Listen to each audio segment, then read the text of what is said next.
Dead man walking, Michael Voss. Yeah, I thought Carlton were actually okay.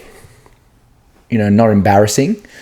And Adelaide just had, too much firepower around the ground. But, yeah, I look, it's hard to take a lot from the game. Home game for Adelaide, need to win after disappointing couple of weeks, where they've sort of been in every game. They just haven't been stringing the wins together they'd hope.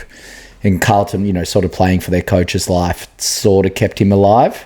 100-point loss might have led to a demise, who knows? And I actually think they're trying, though. It's just they're not good enough. I think they're trying. I agree. I think it's a bit of both. But they do lose hope pretty quickly once they get like a run on them, especially in the second half. But, yeah, look, Walsh seemed like he'd discovered some old form in the early days with his ridiculous haircut. Terrible haircut. Yeah. Hey, what do you think about those haircuts, like the long hair headband haircuts? There's a lot of people rocking them these days. I'm kind of into it, yeah. Kind of lesbian-y. Yeah. No, I like it. I think it's good. But yeah, I think it's a move on job for both teams. Carlton should have lost by 10 goals. Adelaide should have won by 10 goals. It was 40 odd in the end, or 30? No, it was 5 goals. Actually. Yeah, 5 goals. So, yeah. I think Carlton kept fighting it out. I think they're one of the. I just couldn't believe it. They decided that they would keep Cripps on the bench for the first 10 minutes of the second quarter. And that is where Adelaide made this big run. They kicked 5 or 6 goals in 10 minutes. Yeah, they kept Cripps on the bench. Yeah, I'm sure he would have helped somewhat, but Cripps is, he's just an absolute shell. I'd be shocked if he finished in the top 30 in the Brownlow this year. Shocked. No, I reckon he's one of those guys who he will just keep getting votes. Yeah, maybe. Because he's just a pet. Yeah. He's an actual pet. Yeah, no, he's a legit pet. Legit umpire's pet. Teacher's if you pet. move to Friday night, golly, Miss Molly, this was a bad game to watch. Yes. They should just erase the first 3 quarters, really. Yeah. And just play the last quarter. Yeah. I think everybody would be happier with that. Yeah. A bit of rain about, but it's just Collingwood just shut the game down. Yeah, it felt like they had it on their terms, and so it's surprising they didn't get the win. It had all the hallmarks of a close Collingwood win, especially under sort of McRae. But I think, we've spoken about this many times, but Fremantle, over the last few years, they don't have this identity, especially in close games. They've now won a couple of close ones this year, where they would normally lose those games, where it's not on their terms. It's not made for them. They look like they're sort of out of it, and then they find a way to win. I still don't think they have the fear factor yet, but a few more of those types of wins, and you start to have the talent sort of matching, the output in close games, which is you need to win those types of games to win some really key finals down the track. So I thought it was a really big win for the club. I don't think many Collingwood fans are going to like me saying this, but McRae on numerous occasions has said we want to play an exciting brand of football. We want to excite our fans. Yeah. That was not exciting your fans. Yeah. I understand he's got to deliver results, but don't say that you're out there to excite fans. Just say I'm there for results.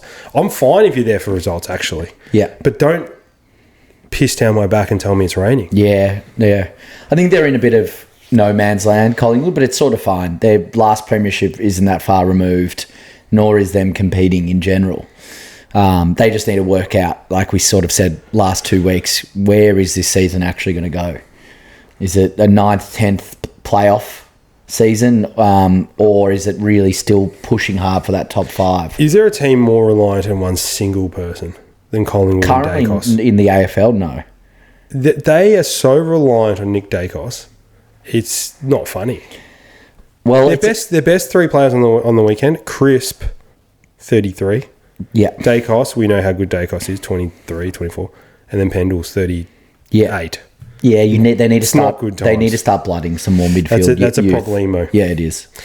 A few other ones. Apparently, this was only one of 3 games in the last 80 years where the margin was never more than a goal in the whole game. Really? Yeah. Wow. At no point during this game was the margin more than 6 crazy. points. Crazy. And then, obviously, the final sequence, Isaiah Dudley, big tackle. Yep. And then Johnson, just a random white guy. I know, Never seen him in my life. Never seen him in his life, but he's Random white guy. can sort of break the lines. It's good. Yeah, he's like genuinely good. That's straight up. I am a person who follows football, and this guy, Matthew Johnson, Yeah. is just randomly rocked And up, they've got and he's another good. line breaker coming back in, young. There's exciting times in the West. The other one is your favourite. I know he's your favourite, Triarchy. Triarchy, yeah. That mark at the end I of the think game. it's one of the greatest wet weather marks I've ever seen. That going back with the flight. I've never seen a one grab like that in the wet, going back with the fly. I've seen a 2 grab, 3 grab. I've seen a chest mark. I've seen a sort of, hot potato. I haven't seen a 1 grab like that in pouring, torrential, almost tornado, cyclone style rain Yeah, to win the game. There was a minute 30 left, and Collingwood still had chances after that, but it was as big a mark as you can take. Kate, it's like marking a bar of soap. And it was a one-hander. Just one grab. Oh, so 2 hands. 2 hands, I'm but less it's impressed. like it. Yeah, Kate shitting on Triarchy. I think you need to understand that the ball is a soap bar And did he get a lot of height? in the mark, and Yeah. he was running backwards as well. So it was like there was a lot of fear and courage. Because there's going to be people coming the opposite way. I did see it absolutely pissing down. Yeah, It it's was the horrible. random. It's that Barossa rain, like, it's so annoying. Nothing, I Yeah. mean, you know what though? Good time to get into a pub, bit of an open fire and some Shiraz, Oh, Kate. yeah. Yeah, Better absolutely. than the Why people not? I saw in the ponchos. Yeah. So, What the hell? I'm going to the Barossa Park actually next. Yeah, Pet, North versus Brisbane. yeah. What North, did you make of this game? I think North again showed signs they're very much on the right track, sort of in front of Brisbane for the majority of the first half. And then sort of there and thereabouts, exciting youngsters. Obviously, Trembart's going to get a lot of the accolades this week for just a ludicrous pack mark, just genuine pack mark. Huge grab. 7 deep. Huge grab. 9 deep even. He's jumped from outside the arena basically. So that's great. And then Brisbane are going to do it couldn't be pointing towards a three-peat more than ever. It's They're just, looking good. It's They're just looking more good. that they're just not overexerting.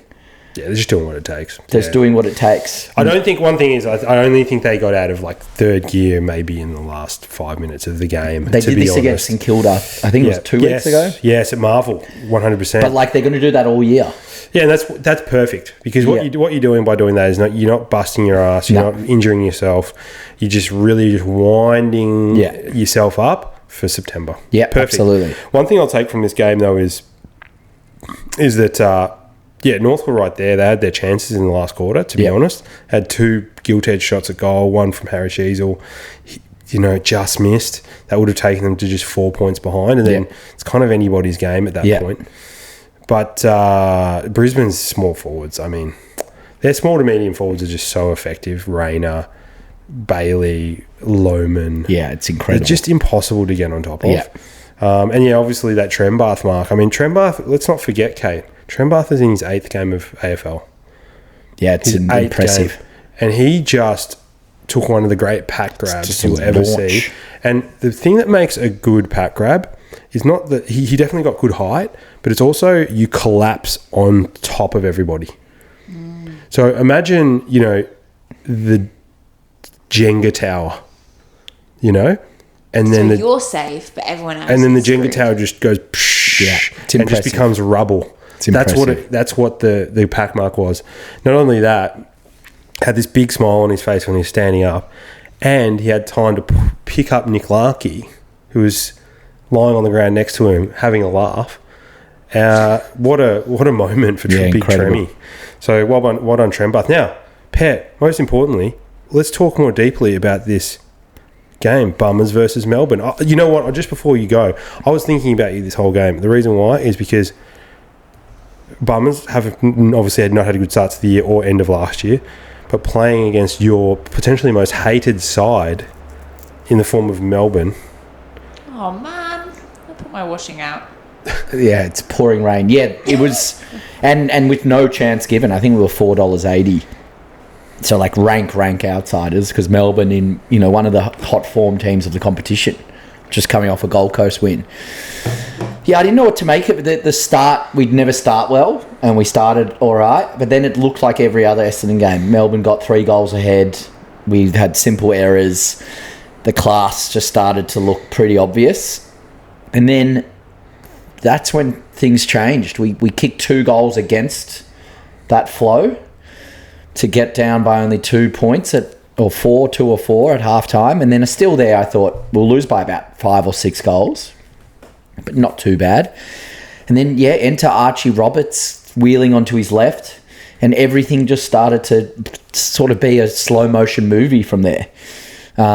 Just absolutely incredible to not win and just eke over the line, but just to demolish. No, you pumped them. You pumped them by 7 goals. At what point were you fully relaxed? No, I was watching with a friend, and 6 minutes to go when we were 42 points or up, I go, we can't lose. I kept asking for the last 10 minutes before that. Even you shouldn't be able to lose from where we were, but we've done it before. Yeah, more. If you've got more goals than minutes, that's the rule. So 6 minutes left. We were 42 points up, and I said, I looked over again, and I said, can't lose from here, can we? And he goes, no.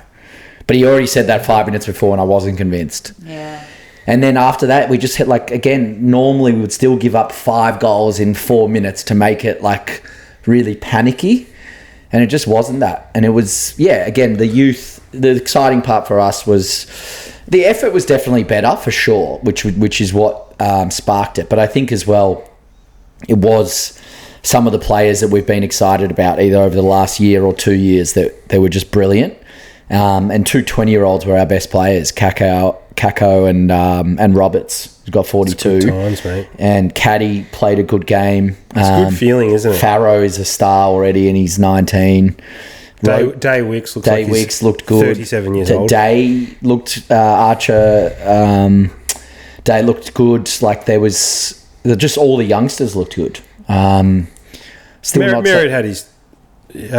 He still hasn't won over Essendon fans, but when he kicked that goal, that was a big moment. We were only 22 up at that point, and that was really when we solidified that, hey, we might not actually lose this game. So, look, the main thing is, I don't know, I don't think it means that much for us for the season, but it does take just the vultures. That's it. The vultures were circling in every part of the club.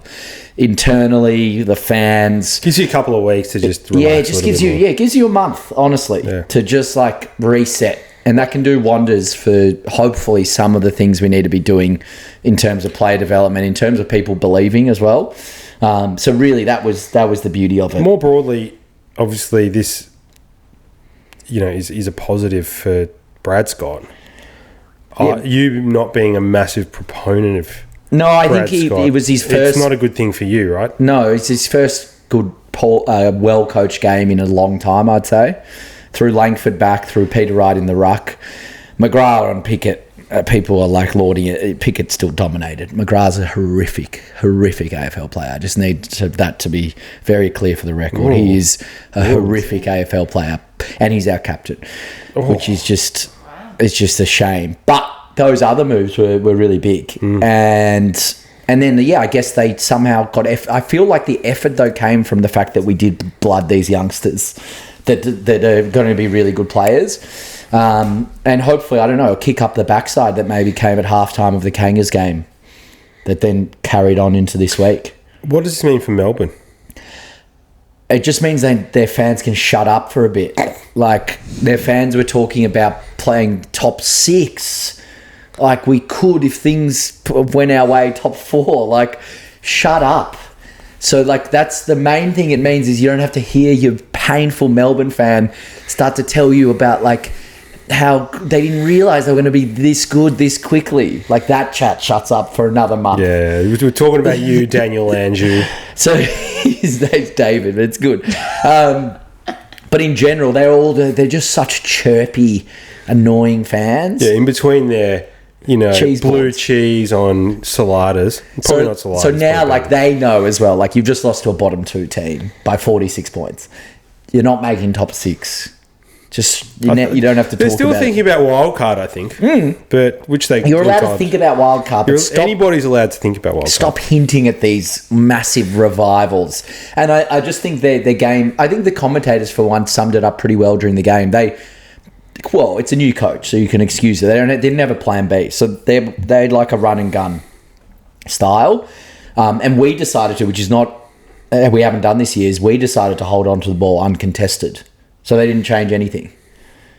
If you play into that run and gun style, it's a problem for you because they do have some fast. Yeah, they beat us players. probably by 10 goals, like most teams will. But they also have I still think they have a bit of a trucky backline, like a bit of a shitty backline. Yeah, it's a shitty backline. And then if Jacob Van Rooyen, Roo, isn't doing anything, which is 99% of the time, they don't really have a forward line either. Latrell, Pickett, please. Yeah, I think Latrell to me feels like one of those guys who his first 10 games are like the best 10 games of his career. Yeah. And then you just never hear from him again. I couldn't agree more. He might prove me wrong because obviously in the draft last year, Doveston was rated as a small forward a lot higher than Latrell Pickett. Yeah, but they picked him up. But they picked Latrell instead of Doveston for various reasons. Yeah. First amongst them being that it's Keziah's cousin and they wanted to hang on to Keziah. Even though he signed an 8-year deal the year before. Latrell Pickett, he's better. I'll state this, but he just reminds me of Alwyn Davies so much, where it's like the name and they can't kick over 10 metres. Actually, legitimately can't kick over. It's about 30 metres, if I'm not exaggerating. They're very, a bit like you, like all sizzle, no sausage. Correct. Sometimes. Yeah. And all sizzle, no sausage is great off the field, but not as good on the field. Yeah. No. Bulldogs versus Hawthorn. Got this one wrong. This was a bit of a fuck up, actually, because Hawthorn just really snuffed out the Bulldogs. I thought the Bulldogs would win. I really did. I thought the Bulldogs were very underestimated by the bookies. Hawthorn are just on this niggly little confidence run that they love to go on. I'm surprised they're not doing the group selfies that they did a few years ago. Maybe that's a directive. There's something so smug about Hawthorn that's so unlikable. They're creeping up to challenge Melbourne in my most hated books. They're almost toe-to-toe now.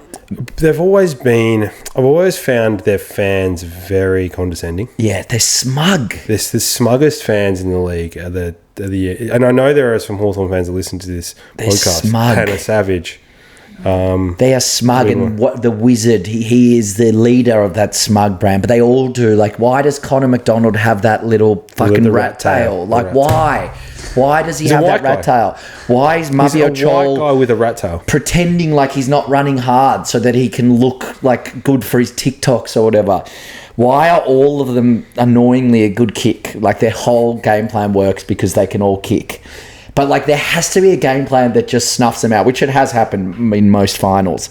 What annoys me is they're just looking like going on this 6 or 7 game run, doing these really niggly good social media videos based on the run.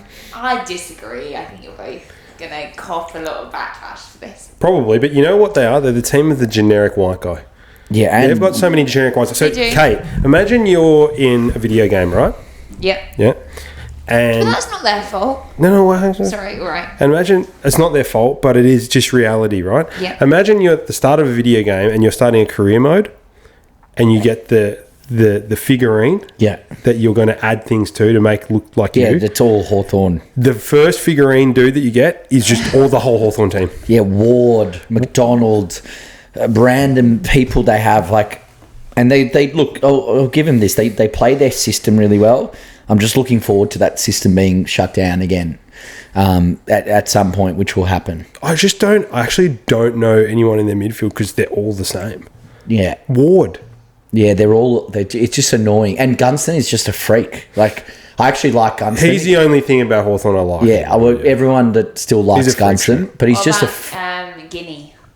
I personally, it's funny. I actually hate a lot more players than I hate Guinea. I think he's more universally hated. Yes, he is. But I actually hate all these other players that are like the Wizard. If the Wizard was part of the 4 billion that I'm culling, I wouldn't lose an iota of sleep.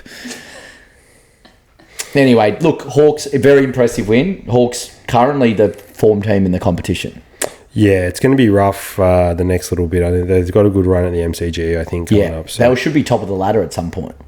Swans, Gold Coast, we missed that one. Not much to say about this, I don't think. No, I actually thought Gold Coast would put up more of a fight after losing last week. But the Swans are clearly a top 4 team.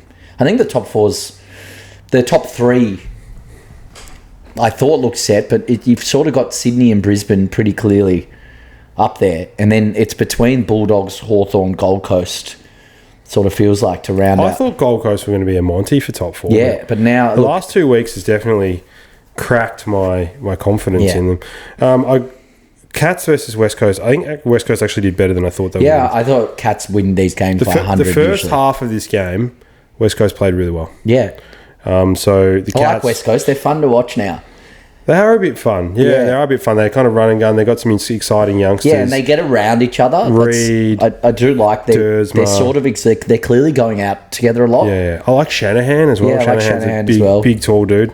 GWS Richmond, I thought this would be closer. What was the final score? It's 58 points. Yeah, it was closer points. though. Most of the game. Well, sorry, I shouldn't say that. GWS went out to about 50, but then Richmond brought it back to like 18 or 20 and then hung around for about a quarter and then class. But they got players back. We've been talking about GWS getting players back. The most important one, Ash and Cadman. Bedford. Cadman probably kicked 5. Brent I think. Daniels kicked 4. Yeah. Did Cadman. Forsett kicked 3. They'll be fine. Lafau kicked 4. Lafau, yeah, boy, I told you he was in form. I tell you what, I've been obsessing over again, it's from we spoke about it last week, but I can't stop watching the Adam Kingsley spray from the show you've been watching, Kate. Oh, yeah. It's just such a good spray. It's worth a watch tonight, just before bed. Any spray's good at AFL. Yeah, I love a good spray. He goes, you want to win on talent. It's an amazing spray. He swears at the right time. That's the best part about a spray. Yeah. Is that people think it's the swearing at any point that makes it funny, but that's what makes it a bit tacky. Like, if you can use the swear words... it's where you put it. Where you put it and when you put it and how you do it that makes it a good spray. And that's what he does really well. Also the upward inflection of your he's voice good. at certain times. And he's really singling out people. He singled out Toby Green. He goes, you've had 3 fucking touches. You're supposed to be a leader. That's harsh. Yeah, it's really good though. It's and obviously Kingsley is a menacing character. Yeah, and he's one of those dudes who you're like, gee, I wouldn't actually want to get into a fight with this guy. Absolutely. There's stacks of guys at the AFL level who you say boo and they'd run away, but Kingsley's not one of them. Kingsley would whoop you. Absolutely. He's got no problem with that. Let's go to... So the last game is Port versus St Kilda. Bit later today. Look... Is that worth watching or nah? It's worth having... It's a background job. Okay. You know what, though? I want to see St Kilda get beat. Yeah, well, it'll be fun. I don't know why, but... We'll see. There's a chance. Because this is a gilt edge game for them. Yeah, it is. It's important. I've tipped Port. Oh. Yeah. Is that a risk? It's a risk. I Yeah, need they're the underdogs. risk. I'm not doing well at the moment, so I need to take a risk. Yeah. Because with all of St Kilda's players that have accrued and Port not accruing anybody and relying on just random Corey Durden. Yeah. Is he going to do it for you? Yeah. Lukosius? Yeah, it's weird. Is he going to do it for you? He's a key forward now for Port. Yeah. Like, obviously, Georgiades, yes, but anyway. Thanks for watching From the Outer Podcast. If you could like and subscribe, it helps us a lot to continue to create all of this amazing content that you know and love. See you next time.